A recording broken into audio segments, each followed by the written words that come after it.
Badan tuh sampai gemetar, sampai takutnya nengok api, takutnya larinya ke sini kan udah nyampe ujung rumah yang paling ujung itu bang.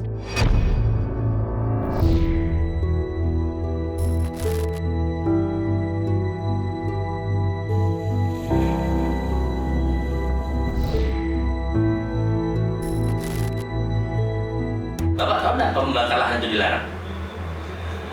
Tahu. Tapi kenapa masih bawa terjun melakukan pembakaran? Mestinya pemerintah sudah bisa menetapkan area rawan terbakar. Data yang kami analisis menunjukkan kebakaran itu satu berulang di tempat yang sama dan di waktu bulan, maksudnya bulan yang sama.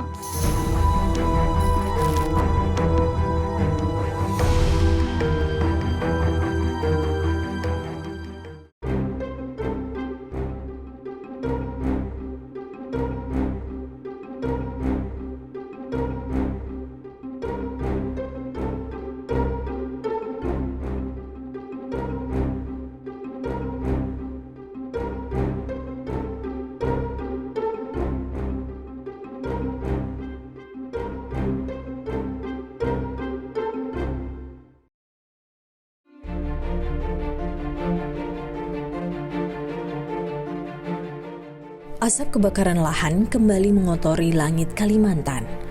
Muncul dari sela-sela lanskap gambut yang sudah menghitam karena jilatan api. Apinya memang tak kelihatan karena berkobar di lapisan bawah lahan. Selama bertahun-tahun, kebakaran hutan dan lahan telah menjadi langganan di Kabupaten Ketapang, Kalimantan Barat. Tahun ini, titik panas diantaranya berasal dari desa Sungai Besar dan Sungai Pelang. Dalam waktu 2 pekan, api menghanguskan lahan gambut seluas 500-an hektar. Mulanya, api muncul di lahan warga di desa Sungai Besar pada awal September lalu. Karena faktor angin dan kekeringan, kebakaran dengan cepat merembet ke lahan desa Sungai Pelang. Akibatnya, berminggu-minggu asap mengepung kehidupan warga. Susi Susilawati, warga Sungai Pelang, tak menyangka asap datang menyambut kelahiran buah hatinya. Bayinya yang baru lahir terpaksa menghirup udara berbahaya. Susi akhirnya memutuskan untuk mengungsi ke rumah orang tuanya. Sehari sebelumnya saya melahirkan. Pas pulang dari rumah sakit, sore-sore, pas jam 7-nya itu asap datang. Sampai bayinya pun sesak napas itu hari itu kan. Hari itu tuh belum ada jemputan pengungsian, jadi kita ngungsi sendiri ke rumah keluarga itu. Rumah Susi hanya berjarak 500 meteran dari lahan gambut yang terbakar. Selama ia tinggal di desa Sungai Pelang, dampak kebakaran kali ini adalah yang paling parah ia rasakan. Panik lah ya, karena ada bayi ya kan, baru lahir sekali. Badan pun masih harus pemulihan ya kan, waktu habis melahirkan. Tapi ternyata malah kita harus ngungsi sana, ngungsi sini, itu tuh yang bikin badan sakit semua rasanya. Kondisi kesehatan kemarin sempat ngedrop, demam, pilek, batuk pilek kan. Badan semua sakit semua itu. Susi tak tahu kapan ia bisa kembali ke rumahnya saat asap mereda. Sebab angin kencang di musim kemarau menyulitkan upaya pemadaman. Tak hanya kesehatan yang terdampak, perekonomian juga terganggu. Satinah yang sehari-hari berjualan bakso bakar terpaksa berhenti berdagang. Kepungan asap membuatnya tak bisa beraktivitas. Mau usaha pun nggak bisa, terus asap kabut ini kan jadi kan hirup udara kita kan jadi nggak nyaman. Jadi kan kita pasti mau usaha pun berhenti bang. Mau tak mau, Satinah hidup dengan mengandalkan bantuan. Kalau ini kan 1 minggu bang nggak jualan. Kalau biasanya kalau jualan bapaknya itu pokoknya minimal itu kan 700-800 bersih itu bang. Kadang-kadang itu kalau jualan itu kan sama 1 minggu kan nggak jualan bang. Namun, Bukan itu khawatiran terbesar bagi Satinah. Kondisi lahan yang sangat kering membuat api sewaktu-waktu bisa menyambar rumahnya. Ia pun sempat diungsikan ke gedung koperasi bersama ratusan warga lainnya. Badan itu sampai gemetar, mau muntah nggak bisa muntah, jadi badannya tuh rasanya udah takut gitu lah bang. Sampai takutnya nengok api, takutnya larinya ke sini, kan api itu kan cepat bang. Kalau api itu anginnya kuat, semalaman itu kan anginnya kuat, udah nyampe ujung rumah yang paling ujung itu bang, udah di belakangnya itu. Kalau apalagi ini kan tanah gambut, semak, jadi cepat. Karhutla tak hanya mengancam kehidupan warga yang berada dekat dengan titik panas. Mereka yang tinggal jauh dari sumbernya juga tak luput terkena imbasnya. Lebih dari sebulan terakhir, Piko Saputra, warga kota Jambi, merasakan pedih mata dan sesak nafas akibat kabut asap dari kebakaran hutan dan lahan. Padahal pusat kebakaran jaraknya 35 kilometeran dari rumahnya. Kalau pagi-pagi itu pas kita keluar mau antar anak sekolah, pukul 6 pagi itu udah terasa banget mata pedih, itu kabutnya udah mulai terasa. Tapi menjelang siang kabut asapnya mulai hilang di bawah angin gitu. Kadang sore ngulang lagi timbul. Kadang terasa napas sesak, mata pedih. Awal September lalu, kota Jambi diselimuti kabut asap. Kualitas udara di kota tersebut sempat dinyatakan tak sehat bagi kelompok sensitif. Pemerintah kota Jambi pun mewajibkan anak-anak mengenakan masker. Dinas Kesehatan Kota Jambi mencatat terjadi peningkatan kasus infeksi saluran pernapasan atas alias ISPA. Mayoritas dialami anak-anak. Meski kini kabut perlahan menghilang di kota Jambi, aroma asap kebakaran tetap kental terasa di udara. Sekarang ini untuk anak-anak banyak kita ini aja, paling-paling pengawasan anak-anak, suruh jangan main terlalu banyak di luar. Selama puluhan tahun, karhutla menjadi momok setiap kali masuk musim kemarau. Kebakaran lahan gambut di Kalimantan dan Sumatera kerap menjadi penyumbang terbesarnya. 4 dari 5 provinsi dengan titik panas terbanyak berada di Kalimantan. Polisi menyebut mayoritas karhutla terjadi karena unsur kesengajaan. Lantas, mengapa terus berulang? 90% kebakaran lahan di wilayah Kuburaya adalah unsur kesengajaan, bukan faktor alam.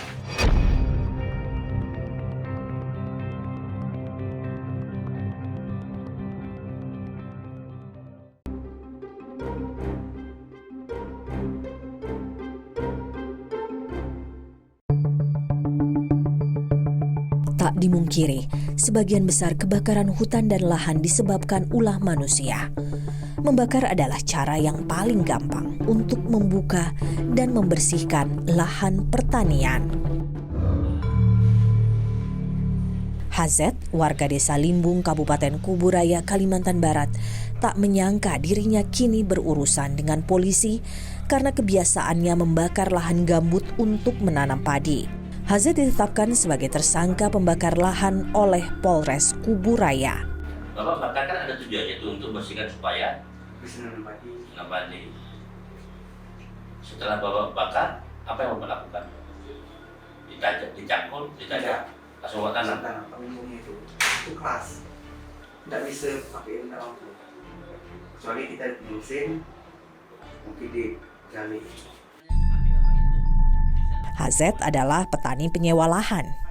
Karena menyewa, lahan garapannya tak selalu menetap. Saat harus membuka lahan untuk ditanami padi, ia selalu melakukannya dengan cara membakar. Praktik ini telah dilakukannya selama 5 tahun. Menurutnya cara ini lebih mudah dan murah. Lahan yang disewanya pun tak begitu luas, biasanya tak lebih dari 5 hektar. Selama 5 tahun ini aman-aman Pak ya? Tidak pernah ada kejadian seperti ini ya? Kalau tidak membakar bisa nggak dengan cara yang lain? Kalau diangkut, kita harus dibakar juga. Akhir bulan itu memang kira-kira itu. Bapak tahu nggak pembakaran lahan itu dilarang? Tahu. Tapi kenapa sih bawa jembatan kebakaran?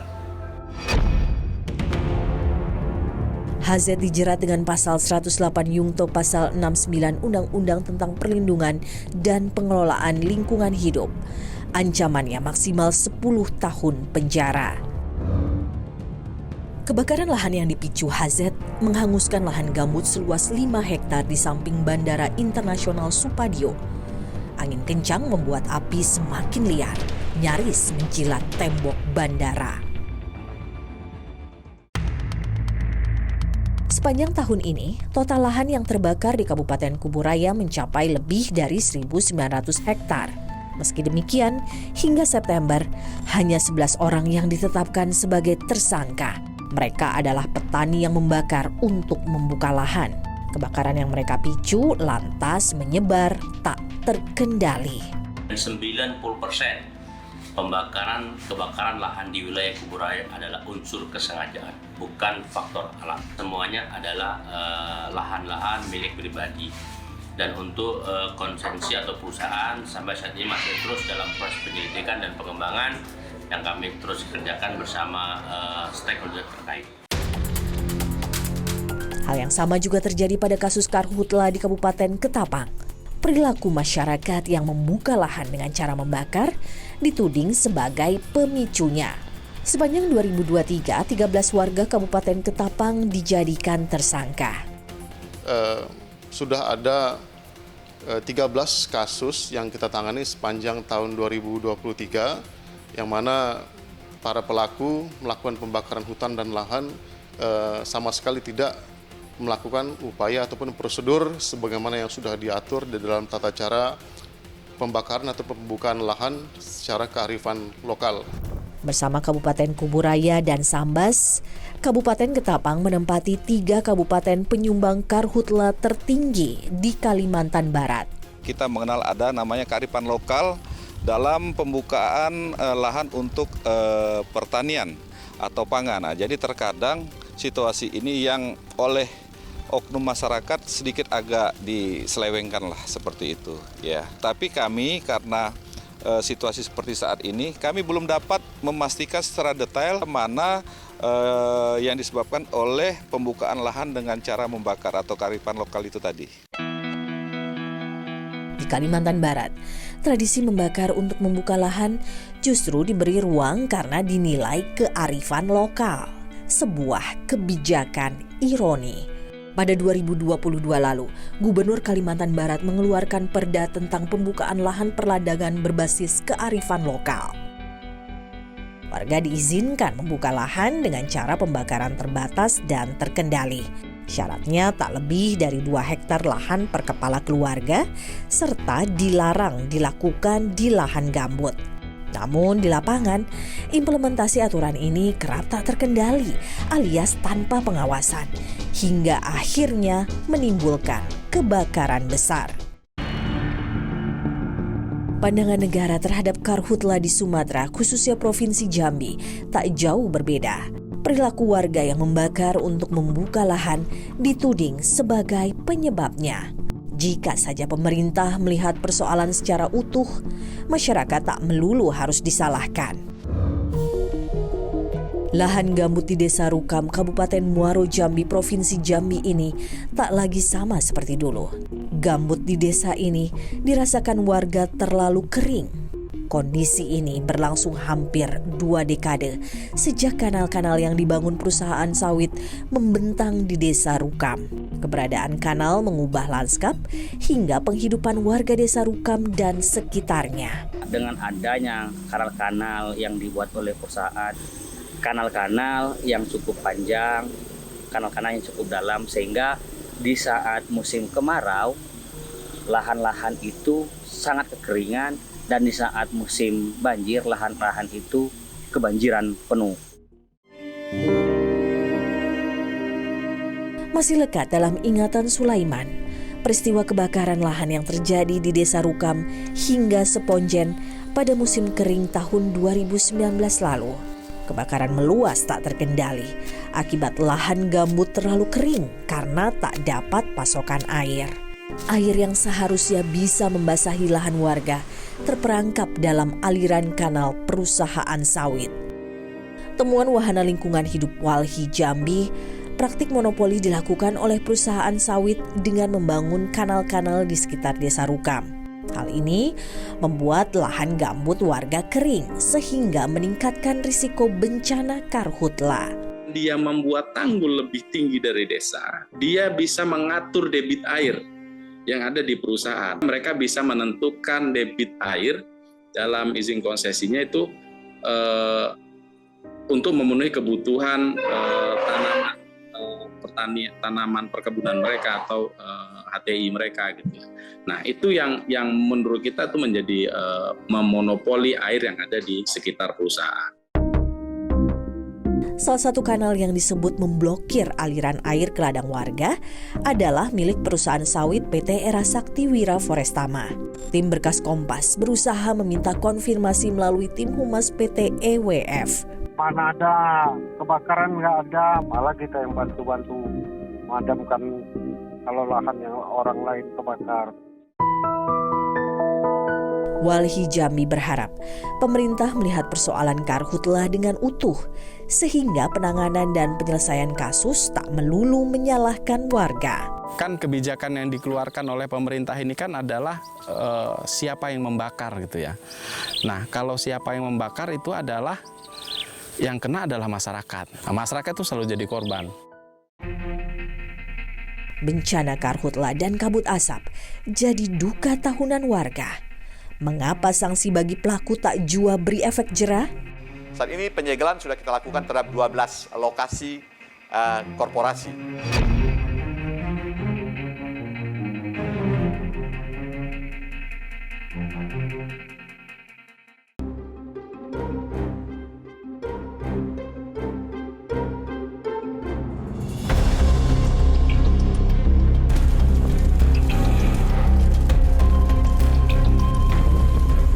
Musim kemarau jadi masa yang berat bagi Manggala Agni, Brigade Pengendalian Karhutla yang dibentuk Kementerian Lingkungan Hidup dan Kehutanan. Kehadiran El Nino di tahun ini membuat mereka harus terus siaga meski tren karhutla diklaim menurun.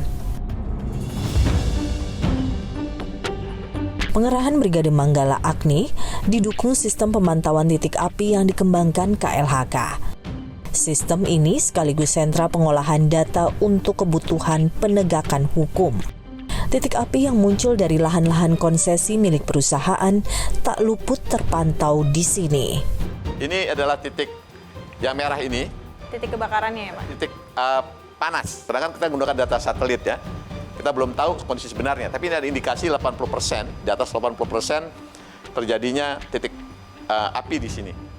Nah, dari sini kan kita bisa melihat bahwa ternyata di sini ada 2 titik panas atau hotspot di konsesi milik perusahaan ini. Ya, ini adalah kalau kita lihat kan inilah kelapa sawit ya. Ini adalah milik korporasi kan. Apabila kami lihat terjadi perluasan di lokasi-lokasi seperti ini, maka kami mengirimkan tim ke lapangan untuk melakukan langkah-langkah penyegelan, ya, penghentian kegiatan. Sepanjang 2023, Ditjen Penegakan Hukum KLHK telah mengirimkan 114 surat peringatan kepada perusahaan yang terindikasi ada titik api di lahannya. Apabila kondisinya terjadinya berulang, kemudian kami melihat ini adalah kondisi yang sangat serius untuk kita tanganin, kami melakukan proses-proses penghentian kegiatan penyegelan. Sepanjang tahun ini, tindak penyegelan telah dilakukan terhadap 12 perusahaan di Kalimantan dan Sumatera, di antaranya perkebunan sawit dan hutan tanaman industri. Hal ini menunjukkan seolah tak ada efek jera pada perusahaan pemilik lahan konsesi. Padahal, sepanjang 2015 hingga 2022, lebih dari 1.000 perusahaan telah dijatuhi sanksi administratif. Puluhan lainnya dikenai pidana hingga gugatan perdata.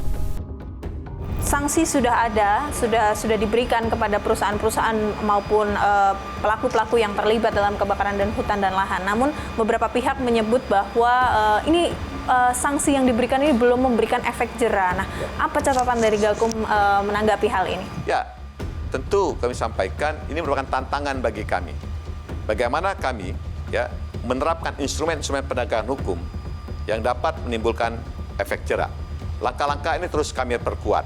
Tadi saya sampaikan, kami akan menggunakan berbagai macam instrumen penegakan hukum yang menjadi kewenangan kami. Yang pertama, kami akan menggunakan instrumen penegakan hukum administratif. Yang kedua, kami melakukan penegakan hukum gugatan perdata dengan menggunakan pendekatan strict liabilities. Kami mencoba meminta tanggapan GAPKI, Gabungan Pengusaha Kelapa Sawit Indonesia, perihal karhutla yang terus terjadi di lahan konsesi perusahaan sawit. Namun, permintaan wawancara kami tidak mendapat respon. Kendati telah banyak perusahaan yang disangsi, penegakan hukum yang dilakukan negara dinilai masih belum adil dan belum mampu menghadirkan efek jera. Banyak kekebalan atau pengebalan gitu. Ini soal nih, atau kalaupun divonis, ada banyak kejadian juga Gakum KLHK misalnya membawa perusahaan tertentu jadi, tapi oleh hakim putusannya menurut kami tidak mencerminkan rasa keadilan, bahkan banyak ada yang dibebaskan gitu ya. Sudahlah kemudian yang tersangka presentasinya dibawa ke persidangan sangat kecil, yang sudah masuk persidangan yang udah kecil porsi tadi pun juga vonisnya tidak mencerminkan rasa keadilan seringkali gitu. Banyak juga kejadian perusahaan yang berulang atau residivis misalnya gitu ya. Kalau misalnya di perusahaan yang berulang, vonisnya juga tidak mencerminkan tahun lalu perusahaan ini sudah kena gugat. Tahun ini karena kena gugat mestinya ada dong efeknya pada. Itu tidak juga mencerminkan efek jera. Dari data yang ada, pemerintah seharusnya bisa memetakan siklus karhutla untuk memotong mata rantai penyebabnya. Kebakaran itu satu berulang di tempat yang sama dan di waktu bulan, maksudnya bulan yang sama gitu. Artinya kita tahu kalau misalnya kita kita tahu pada bulan-bulan begini akan ada api. Maka mestinya di tempat daerah yang kita baca sebagai rawan terbakar, resource sudah sedia di sana, mau staf, mau anggaran, mau koordinasi dengan pusat dan daerah gitu. Nah, ini kita belum punya sistem yang begitu. Kebakaran hutan dan lahan harusnya tak lagi jadi momok tahunan.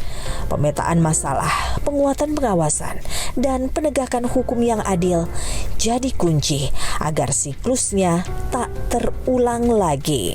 Saya khawatirnya kita hanya melihat apinya saja, tidak melihat rentetan yang panjang di balik hadirnya api.